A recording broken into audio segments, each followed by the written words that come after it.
pouquinho sobre você. Você ficou conhecido nacionalmente como um dos fundadores do Movimento Brasil Livre. O que mudou na sua visão de país desde aquele momento até agora e agora como possível pré-candidato ao governo do Estado de São Paulo? Eu acho que minha maior experiência pós-impeachment foi dentro do Congresso, né? E entender que as coisas são bem piores do que eu imaginava antes, né? E você sabe que qualquer pessoa tem uma péssima imagem do Congresso Nacional. E quando eu entrei, eu tive uma ainda pior, né? A maioria não lê o que vota, é despreparado, boa parte é corrupta, só tá lá para fazer esquema, só tá lá para viver dos privilégios do cargo. Não pensa país, não tem capacidade de pensar país. A maioria, mesmo se lesse os projetos, não seria capaz de interpretar os projetos. Então, assim, é uma discussão extremamente pobre.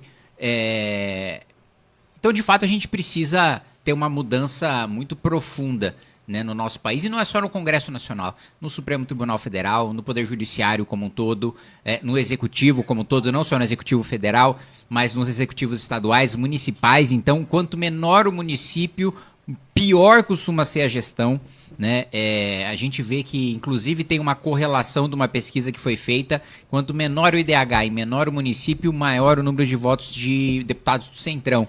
Daqueles que despejam seus recursos, eles vendem os seus votos para o governo, não leem os projetos, porque o que interessa para eles é saber se o governo está pagando ou não.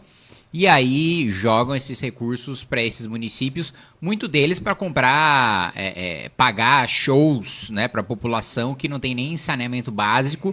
Mas aí entra a culpa do eleitor, né? Não dá pra gente culpar só a classe política que ela não caiu do céu. O eleitor morando numa cidade miserável, aplaudir um dinheiro de emenda parlamentar para ir para um show é uma coisa muito deprimente, né? Então acho que a minha principal mudança de militante para parlamentar é de conhecer profundamente as instituições e o quanto elas estão corruptas, né? E não só os três poderes, né? Conselhos de classe, sindicatos não só de trabalhadores, mas sindicatos patronais, elite de iniciativa privada, empresários que têm relacionamentos muito próximos com o governo. O nosso país está tomado por uma elite corrupta, né? Rodolfo. Kim, você se tornou conhecido nacionalmente por ser um grande opositor do PT. Nos últimos tempos você tem feito críticas ferrenhas ao bolsonarismo, né? A esse núcleo duro do bolsonarismo. Qual é o seu projeto político ou projeto político dos seus pares, né, do Partido Missão, para o país? O projeto político positivo e não reativo. Eu percebo às vezes que há um discurso um tanto quanto reativo. Porque quem não está no poder precisa criticar quem está no poder para mostrar a sua diferença, né? É natural que seja assim, que a oposição reage, né? E o governo que precisa governar. Mas a nossa postura crítica ela vem acompanhada do mais profundo e mais completo plano de país de qualquer outro partido, né? Você não vê nos outros partidos um trabalho de pesquisa acadêmica, profissional, para levantar dados e discutir o país. A gente lançou 6 fascículos do que a gente chama de livro amarelo, que é o nosso programa de país. Esses 6 fascículos têm pesquisas e têm perspectivas de onde a gente veio, onde a gente está, onde a gente quer chegar, tanto em termos geopolíticos, de defesa, como em relação à nossa economia, né, como em relação às nossas liberdades, principalmente agora, que estão muito restritas em razão dos problemas de segurança pública que a gente tem. O meu projeto político é o projeto do Partido Missão, é o projeto de transformar o Brasil num país sério, né, de ter uma nova Constituição que acabe com todos os temas, né, todos os direitos sociais que estão na Constituição, todos os quórums para você fazer aprovações para mudar aquilo que está na Constituição. País sério, direito social, ele está em legislação infraconstitucional. Política pública está em legislação infraconstitucional, né? Política tributária, né? Trabalhista, ambiental, está tudo abaixo da Constituição. A gente criou um monstro, né, no Supremo Tribunal Federal com a Constituição de 88, porque se tudo está na Constituição, quem julga a Constituição é o Supremo. Então, as próprias políticas públicas estão sob o controle do Supremo Tribunal Federal. Não à toa, eu me lembro, o ministro Alexandre de Moraes deu ali 48 horas para o prefeito de São Paulo explicar a construção de um muro. Gente, não existe Suprema Corte séria no mundo em que o ministro do Supremo mande um ofício para um prefeito se explicar sobre o muro, né? Então, o nosso projeto de país, transformar o Brasil num país desenvolvido, um país que tem assento na mesa dos adultos. Hoje, o posicionamento do Brasil, a gente está num mundo em guerra, né? A gente está num mundo em guerra na Ucrânia, a gente está num mundo em guerra no Oriente Médio, a gente está num mundo de tensões em Taiwan, né, envolvendo a China e o Japão e a Coreia do Sul. E a opinião hoje do Brasil não importa nada para esses conflitos. O Brasil, inclusive, passou a vergonha de ter o Nicolás Maduro, um ditador, um narcotraficante, ter o seu, digamos assim, o problema da Venezuela resolvido pelos Estados Unidos. Quem deveria resolver o problema da Venezuela era o Brasil. O Brasil deveria ser o polo de poder e a referência para a América do Sul. Né? O fato dos Estados Unidos ter que fazer uma operação na Venezuela para retirar um narcoditador é uma vergonha para o Brasil. A gente defende uma política de direito penal do inimigo, que tenha um processo penal, que tenha penas específicas para criminosos faccionados. Então existe o direito penal do cidadão, daquele que comete um crime menor do que um faccionado, daquele que a sua vida não é obedecer à lei de um Estado paralelo, ele está sob as leis do Estado brasileiro, mas ele comete um crime menor não estando filiado a facções. Este é um cidadão e vai ter o direito de cidadão. O inimigo, o faccionado, quem está afiliado ao PCC, quem está afiliado ao Comando Vermelho, aos Amigos dos Amigos, à Família do Norte, ao Terceiro Comando, esses vão ter um processo próprio. Esses vão responder todo o processo presos, né, até a sua condenação transitada e julgada. Esses vão ter o seu patrimônio confiscados antes da condenação.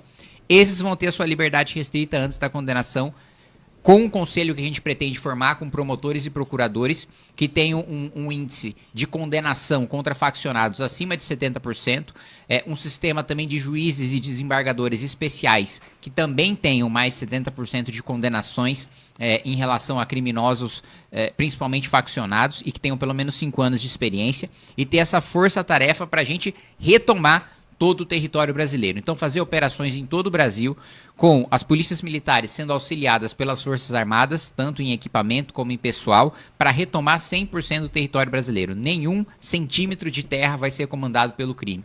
Esse é um dos aspectos. E tem um aspecto econômico também, né? Várias reformas de cortes de gastos que a gente pode fazer, a começar pela que mais me indigna, que eu mais luto, que é a questão dos supersalários, né? Isso daria uma economia de 150 bilhões de reais em 10 anos, que a gente poderia investir em infraestrutura, que a gente poderia investir no nosso projeto de construir o maior presídio das Américas, maior do que o de El Salvador, para faccionados de segurança máxima, para promover o programa de ferrovias ao redor do país, para promover a modernização dos nossos portos, também a quantidade de dinheiro que o Brasil perde e a capacidade de escoamento de produção que a gente perde por não ter portos decentes. A gente poderia dobrar a nossa produção no agronegócio sem derrubar uma árvore sequer, só com o território que a gente tem hoje para plantar, se tivesse maneira de escoar essa produção para fora. E dentro dessa reforma do orçamento, a gente também precisa falar dos privilégios tributários para a elite privada do nosso país. A gente tem cerca de 800 bilhões de reais em renúncias tributárias. Algumas delas são justificáveis. Entra o Simples Nacional, entra a cesta básica, entra para a contribuição previdenciária para entidades assistenciais, né? Não faz sentido eu tributar a caridade, né, quando ela está substituindo o papel do Estado, né? Então o Estado é incompetente, ele vai lá e tributa quem está sendo competente no lugar dele. Isso não faz sentido. Bom, então desses 800 bilhões, 200 bilhões são injustificáveis, são privilégios setoriais. E isso a gente pretende cortar, né? Então, mais uma vez, a gente está falando de 200 bi ao ano. Em 10 anos, a gente já está falando de 2 trilhões de reais. Então, é muito dinheiro que a gente vai utilizar para a melhoria da produtividade do nosso país, para que o trabalhador brasileiro consiga, trabalhando menos, produzir mais e receber mais por esse trabalho. Eu só citei 2 aspectos do nosso programa, mas o Livro Amarelo ainda tem infraestrutura, defesa, meio ambiente, reindustrialização do Nordeste, investimento em ciência e tecnologia e outros setores que a gente pode discutir. A gente ainda vai entrar nessas pautas aí. Qual a sua estratégia concreta para enfrentar facções como o PCC? E também uma outra pergunta. Você defende o endurecimento penal ou aposta mais na inteligência e prevenção? As duas coisas, né? Eu acho que a questão das facções eu tratei falando sobre o direito penal do inimigo. Agora, em relação a endurecimento e inteligência, sempre que um político de esquerda não sabe o que responder na solução para a segurança, ele fala trabalhar com inteligência. Tá, mas o que é trabalhar com inteligência? Nenhum deles sabe definir, né? Eu sei definir a proposta que eu defendo. Eu defendo o ciclo completo de polícia, eu defendo a reforma do nosso inquérito. Nosso inquérito policial é absolutamente cartorial. Tem um inquérito, os inquéritos, para quem nunca viu é um calhamaço desse tamanho que a maior parte é despacho. Tô aqui me cientificando, mandando pra tal. Aí, mano, o delegado... Primeiro, chega a polícia militar. Ela identifica um crime. O crime acabou de acontecer. Tem imagem de câmera, tem testemunha. A polícia militar pode escutar a testemunha? Não. Pode pegar a imagem de câmera? Não. A polícia militar precisa encaminhar e o sujeito precisa ter a vontade de fazer um BO na polícia civil. Eu já vi várias vezes pessoas sendo vítima de crime falando, não, eu não vou. Eu não vou porque eu vou ficar lá perdendo tempo e não vai resolver nada. Então, primeiro ponto que já está errado é o policial não poder, na própria ocorrência, colher provas e não para ele tocar a investigação, mas ele para encaminhar isso para a polícia civil, né? Ou, se for uma ocorrência menor, ele próprio defende que possa tocar a investigação. Aí chega para a polícia civil, passa para o escrivão passa para o delegado vai passar para uma outra pessoa, essa outra pessoa vai fazer uma diligência, vai voltar para o delegado, acabou o prazo de investigação. O delegado vai passar para o Ministério Público vai pedir mais prazo para o juiz devolve para o Ministério Público devolve para o delegado devolve para um cara fazer a diligência, esse cara passa para outro cara fazer a diligência. Não tem como isso funcionar, né? E eu não vejo nenhum parlamentar de esquerda ter a capacidade de descrever todo esse processo e falar como a gente pode fazer isso com inteligência. Então, sem dúvida nenhuma, trabalhar com inteligência, trabalhar com prevenção. Imagens de câmera com inteligência artificial para reconhecer o rosto dos criminosos, dos faccionados ou daqueles que estão foragidos. Foram contra, né? Nós somos absolutamente a favor. Aliás, eu fui um dos primeiros a defender essa tecnologia, e inclusive apanhando de alguns setores da direita que falaram, não, mas pô, invasão da privacidade e tal. Falou, meu amigo, você tá na rua. Já começa aí, você não tá na sua casa. E outra coisa, o preço que se paga de você perder uma parcela da sua privacidade, mas para você ter segurança de andar na rua, de você saber que você não vai ser morto por causa de um celular, esse preço vale a pena. Então, trabalhar com essa inteligência, tanto que no Smart Sampa, mais de 1.000 já foram presos com essa tecnologia. Em São Caetano também o número de crimes diminuiu drasticamente, em outras cidades que é implementado. Sobre endurecimento de penas, bom, eu acabei de aprovar um projeto de aumento de pena para furto, roubo e receptação, né? Porque no Brasil, o aumento de pena não é só um aumento de pena. O aumento de pena significa se aquele sujeito vai ser preso em primeiro lugar ou se ele não vai. Por quê? Por causa da conversão em penas restritivas de direito. Então, vou te dar um exemplo. O sujeito foi pego recentemente com 40 milhões de reais equivalentes em cocaína. Ele teve a sua pena de prisão convertida em restritiva de direitos. Ele estava com 40 milhões de reais em cocaína. A pena dele foi entregar a cesta básica e pagar uma multa de 10 mil reais. Absurdo, né?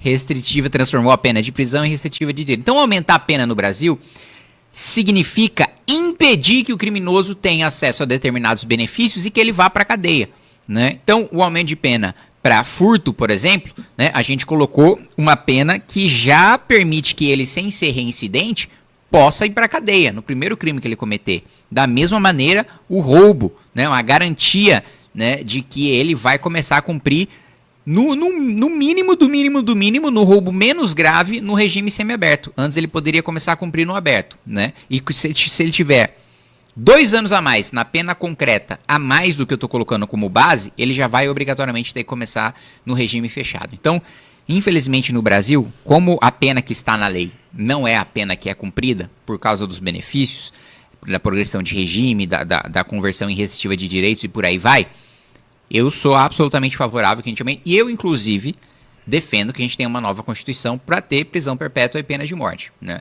Eu não acho, por exemplo, que aquele sujeito que atropelou a própria mulher e arrastou ela no asfalto durante 1 quilômetro, eu não acho que esse sujeito mereça continuar vivendo.